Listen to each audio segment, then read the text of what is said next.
What's up, everybody? This is the Jedi. So I'm only doing this story because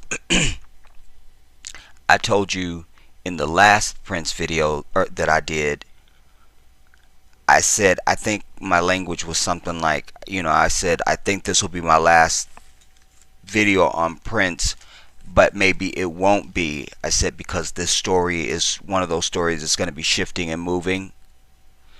And so, you know, I just felt like if something significant came out, I didn't want to be covering every single little detail that came out about Prince, because the other dynamic to this is you must understand that the media uses stories like this for ratings.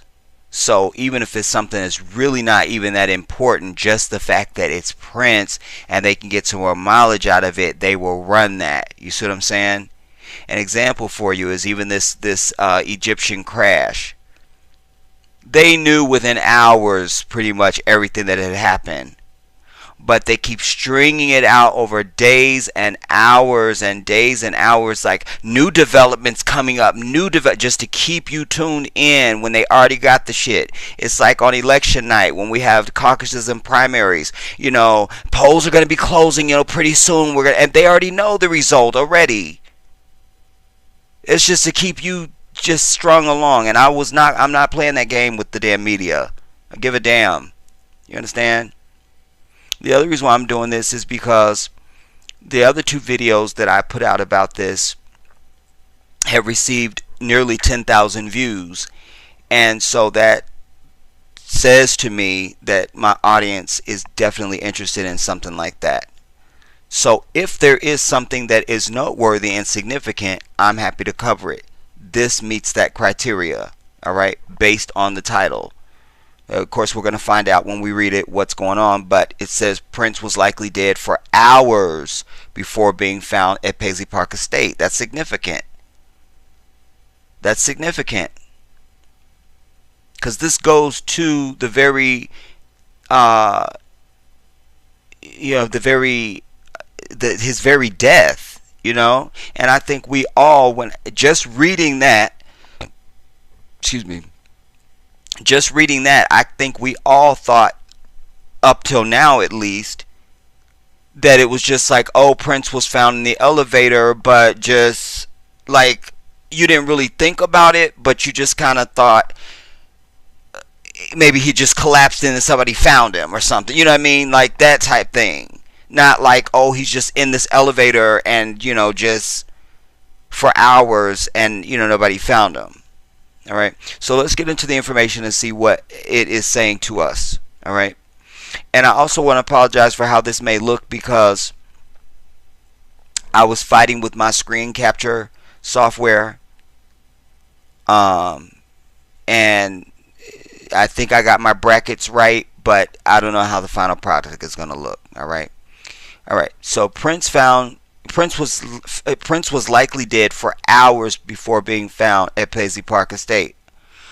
And again, this is just even reading that again, this is an example of what I just said, because don't we think this was probably known within the first 24 to 48 hours, because they can tell based on how much rigor mortis has set in. Let us get into it. Anyways, goddamn it, the white man's the devil. Shit. Alright. New information has surfaced regarding the death of music icon Prince. According to details surfaced by damn it, I can't read. Okay, I'm ending the video and I'm going to go back to middle school. You guys continue without me. Shit. According to details surfaced by Minnesota Star Tribune, responding paramedics say the Grammy winner was likely dead for at least 6 hours before his body was found in an elevator at his Paisley Park Estate, Minnesota. That's very significant. Alright? I'm a lot of things, but I'm not, and I have a lot of experience in a lot of fields, but this ain't one of them. But I do, what I am familiar with is a lot of damn Dateline NBC, 48 Hours, 2020, Forensic Files. Damn it. And I know enough about this that 6 hours is significant in the death of a body. You see what I'm saying? Like I say, rigor mortis, they can time you even by rigor mortis. All right, let's go on. Let me shut up. All right. People previously reported, sheriff's deputies received a 9:43 a.m. Sheriff's deputies received a 9:43 a.m. for medical attention. That's how it reads. Just goddamn it, they were called at 9:43. I'm over it. Shortly after, assistant Maron somebody and longtime friend Kirk somebody Johnson discovered his body. Less than 25 minutes later, Prince was pronounced dead. So they're calling him at 9:43, and 25 minutes later, he's pronounced dead. So, ambulance, everything in there. But before I read anything else, I want to say this. Just that much, because we know now that the dude showed up with the drugs that's supposed to counteract addiction, and then this other doctor dude, they trying to claim they had no relation, didn't know they were going to be both showing up, but both y'all show up at the same time and happen to be showing up on the same day that Prince dies while you're there. So if we're learning now there was 6 hours before he was found, then it wasn't 6 hours before he's found. I think he was probably found and they were trying to figure out what the fuck do we do. You see what I'm saying? Let's read on. Although an autopsy for the singer has been completed, a cause of death for the 57-year-old has not been revealed, as state and federal investigators continue to piece together the details of his April 21st death. Earlier this month, the Tribune reported Prince had Percocet in his system when he was found dead. Though the prescription opiate painkiller may not have played a role in his death, the news came one day after prominent addiction specialist Dr. Howard Cornfield, that's a set up ass name, ain't it? Howard Cornfield revealed he was contacted by Prince's representatives to treat him for a drug addiction. Cornfield sent his son Andrew to see Prince the day he was found dead to discuss treatment options for an addiction for prescription painkiller. Andrew was with Burke and Johnson when they found Prince and placed the 911 call. I want to stop there and say this. If you're going there to discuss, why did you have a bag full of, they said he had a backpack full of shit. You see what I'm saying?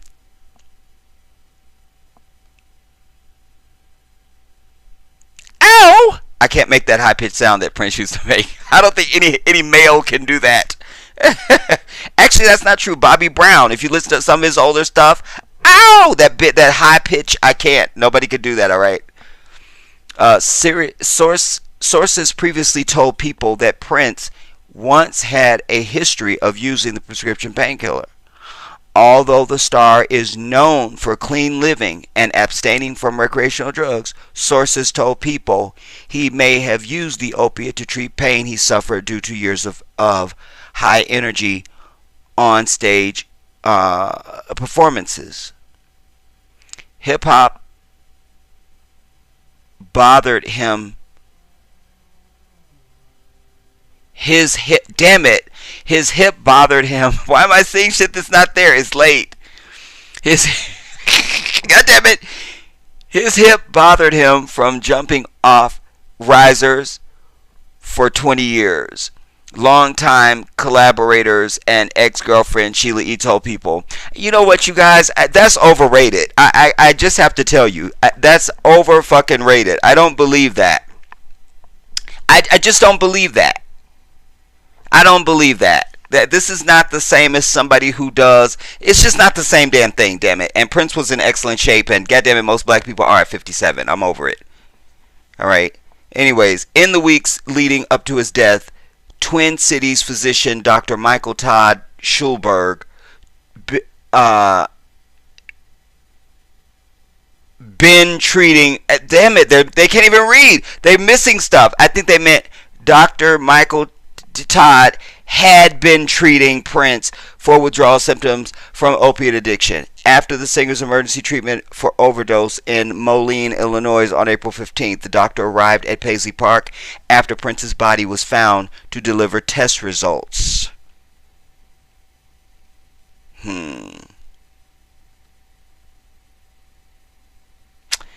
The Tribune reports that on April 20th, the day before Prince's death, one member of Prince's staff placed a call to New York seeking advice from someone who had recently worked with the musician.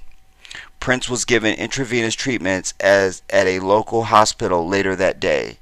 San Francisco environmental and labor activist Phaedra Ellis Lampkin was also reportedly consulted for advice by members of Prince's staff before his death.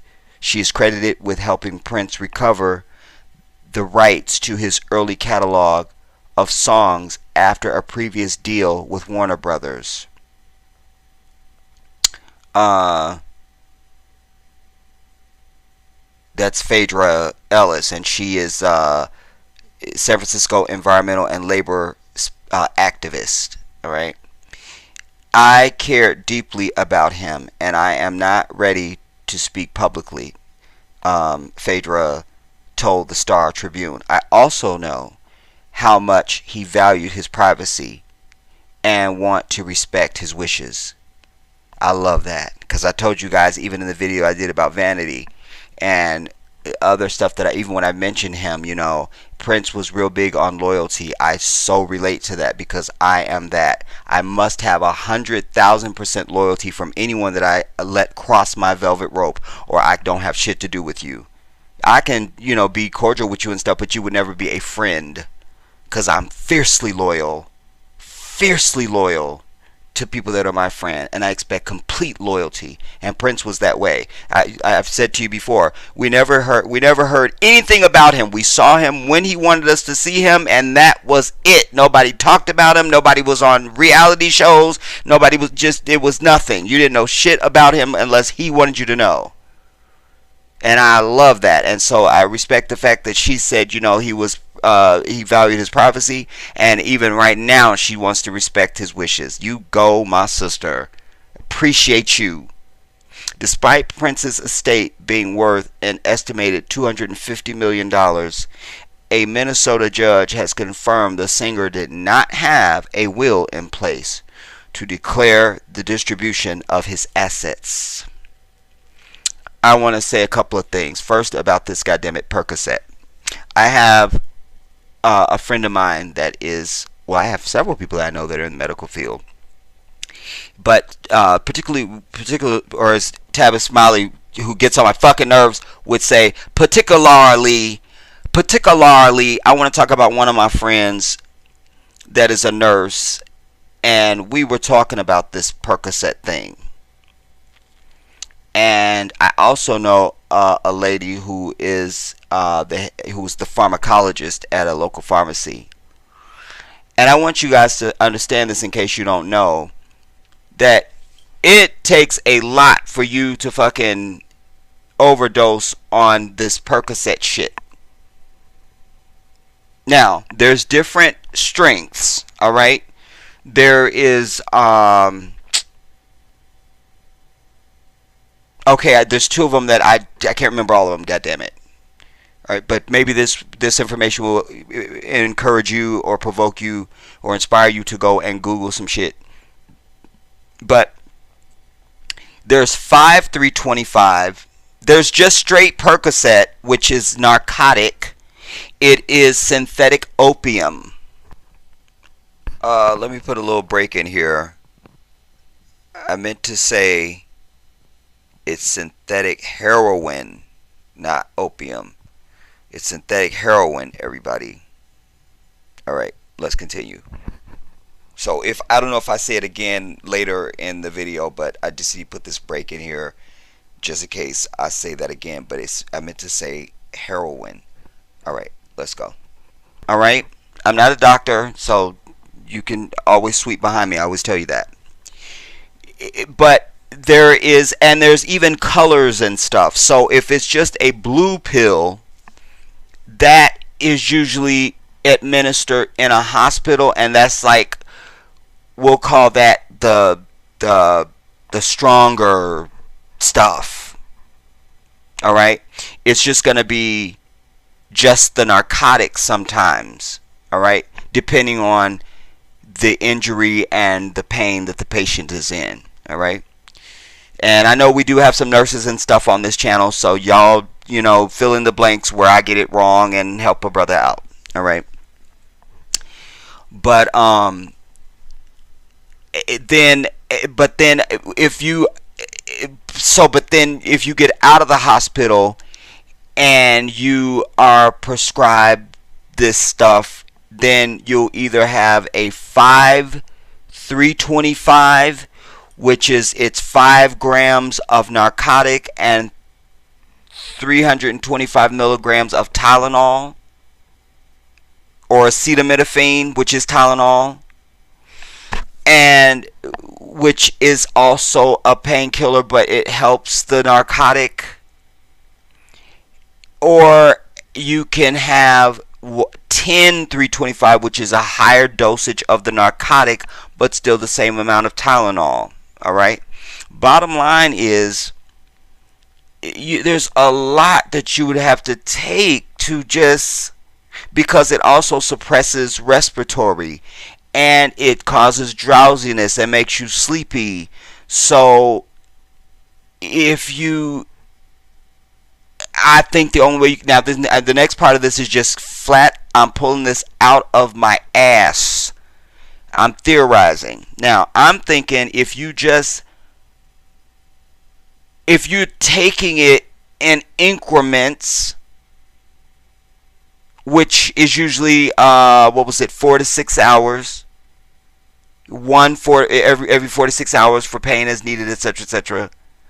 So even if you took more than that, and I guess you have to go by, body mass index. Prince was a small guy. He was 5'4" or something. Somebody rudely corrected me. Appreciate the people that were kind. But I think I blocked the assholes that tried to come with that bullshit, because the Jedi does not play games. So he's 5'4" or something like this, right? I don't know if that's with or without heels. All right. But he's a little guy. His frame is small and all that stuff. So all that matters. Even when you go under anesthesia in a hospital to have surgery, they want to know how tall you are, how much you weigh, and they get a sense of you. So the anesthesiologist knows how much anesthesia it takes to knock you out versus if you're a big, 300-pound linebacker. So only thing I can imagine, because I feel personally confident that Prince wasn't on anything else just because his performance value. And you can't fake that. You can't fake playing instruments. You can't. You can stand in place and, they just move dancers around you or something like that if you like one of them other type artists. And in the case of Whitney, you pause and everything and have Bobby bring you a drink out on stage before you hit the high note. And there's all sorts of little antics that they can do. But playing those instruments, it's either you got the goods or you do not. So for me, just me, the Jedi, me, goddammit, me, I am comfortable that Prince was not on anything else. Now, using that model, I'm saying this. I feel as though, because it would put you to sleep or whatever, the only way I think you could just do enough where you would put yourself to sleep enough that there's too much suppression of your respiratory is that you just took a whole bunch of them at one time, and then now you went drowsy and went to sleep and were knocked out or whatever. You see what I'm saying? But then it just the suppression, and then your natural center of your brain that will cover, that because you breathe automatically. We don't really have to think about breathing. It's like blinking your eyes. You don't really think about it. It's one of those auto response things that the brain just takes care of for you. So maybe at some point that center just shuts down, like, and you just kind of just slip off. But having said all of that, the fact that these two people were there, all right, and they were White Devil.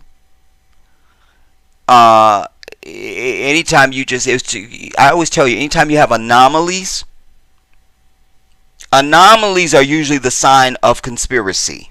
I'm not saying there's conspiracy here, but if you go and watch the video that I did about 9/11, it's one of my finest pieces of work, everybody. I did that for my people because I'm not going to get off into that. But anyways, why I mention that is because the whole theme that I was saying throughout that video was I was saying about the stench of conspiracy. The footprint and the stench of conspiracy. That was the terminology that I was using. And one of the attributes of conspiracy is that you suddenly have all these anomalies. What's an anomaly, Jedi?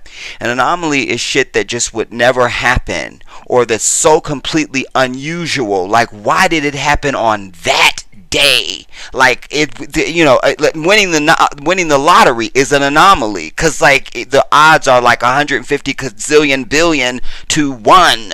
So if you win it, it's like, oh my God, I won the lottery. You know what I mean? It's an anomaly. It's just not, it wouldn't just happen. It just wouldn't just happen. So if you said, well, Prince was found early in the morning when his housekeeper showed up or something like that. Okay.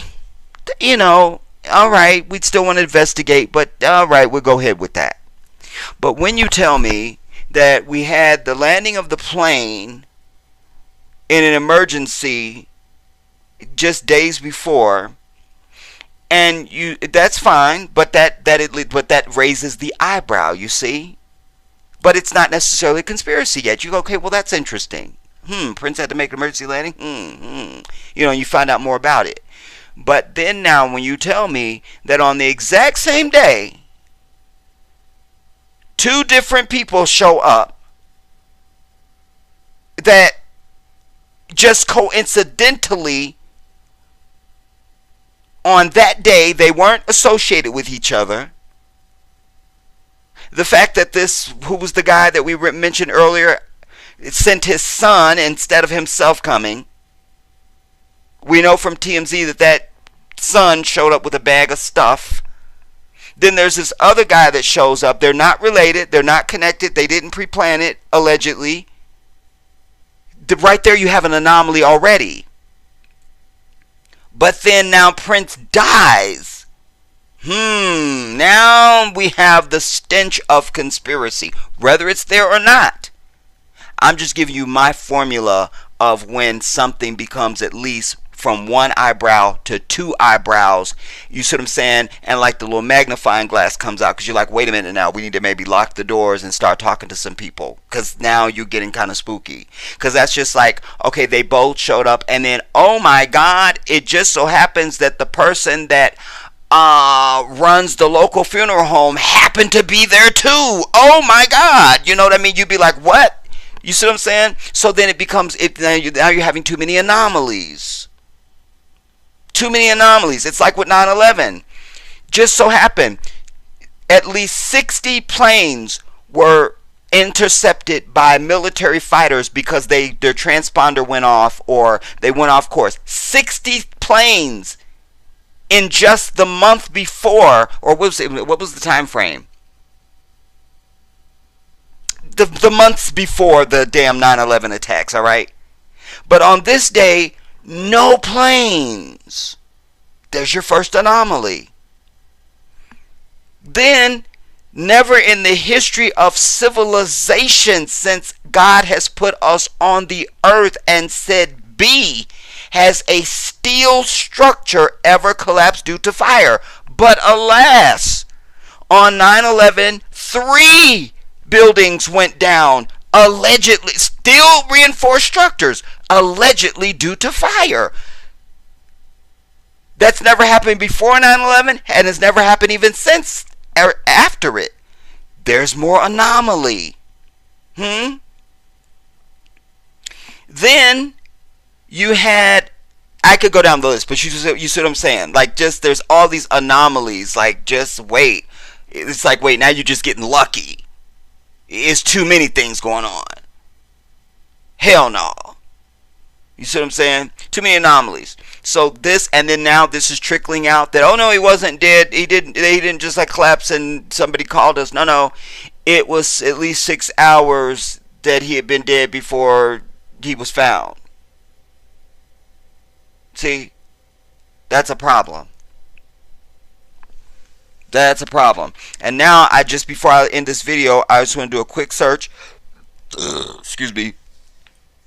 On my phone, and remind us all, how long does it take for rigor mortis to set in on a dead body? Huh? We want to know that. I tell you, when you come to the Jedi, you don't just get some fucking dry ass sandwich. But I also do this, you guys, because I could just give you a dry ass sandwich ass video like 90% of the shit that's out there. But in doing this, I'm also showing you how I seek knowledge, what my pathology is, how I investigate anything that I'm learning about. You see what I'm saying? And just showing you that I always go the extra mile, and how I put pieces of puzzles together and converge knowledge and all those things. That's why I go out of my way a lot of times, because that's just how I am anyway. You see what I'm saying? Let me see what this is saying now. How long does it take for rigor mortis to set in on a dead body? According to Wikipedia, starting between 2 and 6 hours following death, rigor mortis begins with the eyelids, neck, and jaw. There we go, everybody. Between 2 and 6 hours, rigor mortis starts to set in with the neck and the jaw and the eyelids. Alright? And then I'll read this little piece right here. It says, at the time of death, a condition called primary flaccidity occurs. Following this, the muscles stiffen in rigor mortis. All muscles in the body are affected starting between 2 and 6 hours following death. Rigor mortis begins with eyelids, neck, and jaw. You see what I'm saying? So I mentioned that again, as I did at the beginning, because I was struck by that, because I just know that as part of my general knowledge. Even I'm not a damn pathologist. You see what I'm saying? And so that would be unbelievable if they're saying they didn't know this, that they just finding this out now. That would have been known when they did just preliminary examinations. You don't have to be a coroner. You could have just been an EMT or a basic RN and shown up and went, well, that's rigor mortis. That's at least 2 to 6 hours that he's been dead already. So what have y'all been standing around doing? You see what I'm saying? I don't like it. God damn it. I don't like it. And do we really know that there was not a will? Do we really know that? Do we know that there's no collusion between maybe any said attorney that may have drawn up something with Prince, and then lo and behold, I'll be in cahoots with you guys. We'll say there was no will. I mean, I don't know. We'd have to trace the money and find out if they would stand to gain anything. You see what I'm saying? And then I don't know when attorney-client privilege ends once your client has died. You know, it can be infinite, but if you have somebody that in your estate that has power of attorney, I'm thinking probably that attorney could communicate some things, if not everything, with that individual, or they, something, whatever. But I don't like it, because if you lie about one thing, or if you're withholding something on one thing, and this is significant, you see, they've given us the 911 call and all of it. Huh? You couldn't have told us that it looks like he may have been dead for several hours before he was found? Or before we knew about it? And so when you start withholding information, that becomes anomalous and it becomes suspicious. You see? At least in the eyes of the Jedi. I got to call it. Anyways, I want to know what you guys think. You know what I'm saying? What do we think about this, troops? Is this some bullshit?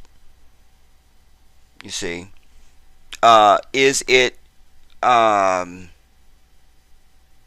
is it anomalous? You know?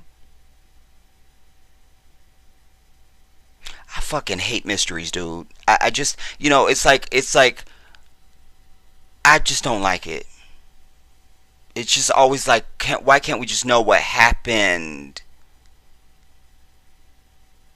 You know what I mean? And it was like when Aaliyah passed. It's like, well, we know what happened with that, but still, it was just like, damn, we're not gonna know because she was really on her rise to ultimate fame. And it's just like the book, somebody you reading like a good book or watching a good movie or something, and somebody just comes and snatches the book or turn the movie off, and you're like, wait, they was right at the part. They was right at the part, and you're ready to kill them for interrupting. I felt that way when Aaliyah died, like ripped off.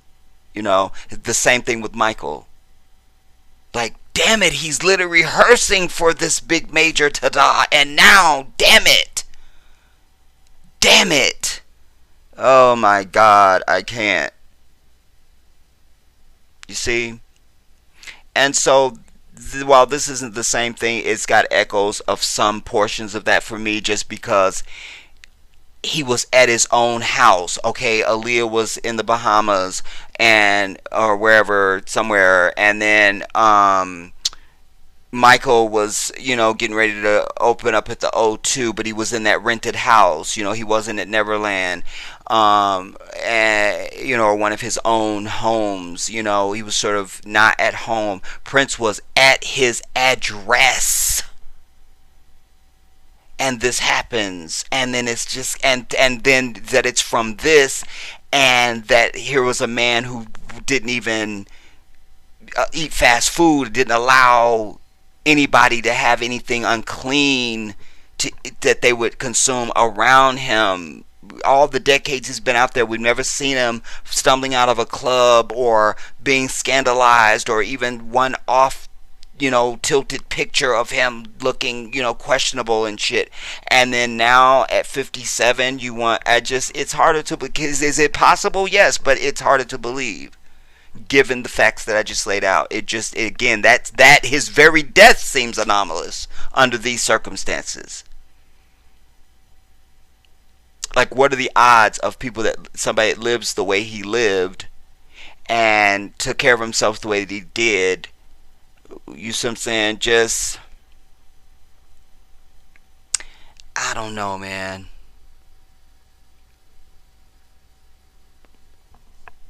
I don't know. I don't know. Well, let's put our heads together, troops. Let's see what we think. You see what I'm saying? And then at least we'll have at least one. If we can come together, and I guess we just have one thing that we at least agree with, just here on this channel at least. Like, well, this is what we think. You see what I'm saying? If anybody else has something that they would like to add, or something, whatever. But it's just another piece, you know. It's, damn. I leave it here. This is the Jedi.